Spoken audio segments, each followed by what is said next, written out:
ইসরায়েলের প্রধানমন্ত্রী বেনিয়ামিন নেতানিয়াহুর বিরুদ্ধে গ্রেপ্তারি পরোয়ানা জারি করা হয়েছে। গাজায় মানবতাবিরোধী ও যুদ্ধাপরাধের অভিযোগে নেতানিয়াহুর বিরুদ্ধে গ্রেপ্তারি পরোয়ানা জারি করেছে হেগের আন্তর্জাতিক অপরাধ আদালত আইসিসি। একই অভিযোগে ইসরায়েলের সাবেক প্রতিরক্ষামন্ত্রী বেনি গ্যান্টোস গ্যালান্ত ও হামাসের সামরিক কমান্ডার মোহাম্মদ দেইফের বিরুদ্ধেও পরোয়ানা জারি করা হয়েছে। আইসিসির প্রধান কৌঁসুলি করিম খান গত মে মাসে নেতানিয়াহু ও গ্যালান্টকে যুদ্ধাপরাধের অভিযোগে গ্রেপ্তারের অনুরোধ জানিয়েছিলেন। দখলদার ইসরায়েল করিম খানের এই অনুরোধের বৈধতা নিয়ে চ্যালেঞ্জ জানিয়েছিল। তবে দীর্ঘ 5 মাসের বিচারিক প্রক্রিয়া শেষে আইসিসির বিচারকরা ইসরায়েলের চ্যালেঞ্জকে প্রত্যাখ্যান করে নেতানিয়াহু ও তার সাবেক প্রতিরক্ষা মন্ত্রীর বিরুদ্ধে পরোয়ানা জারি করেছে।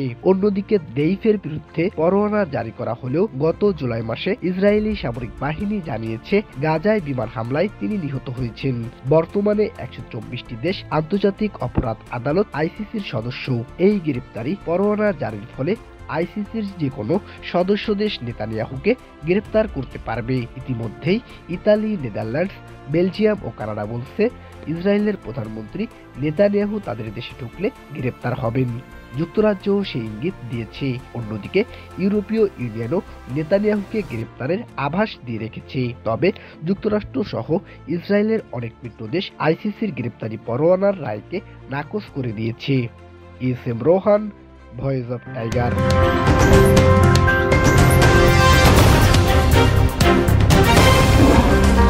Voice of Tiger.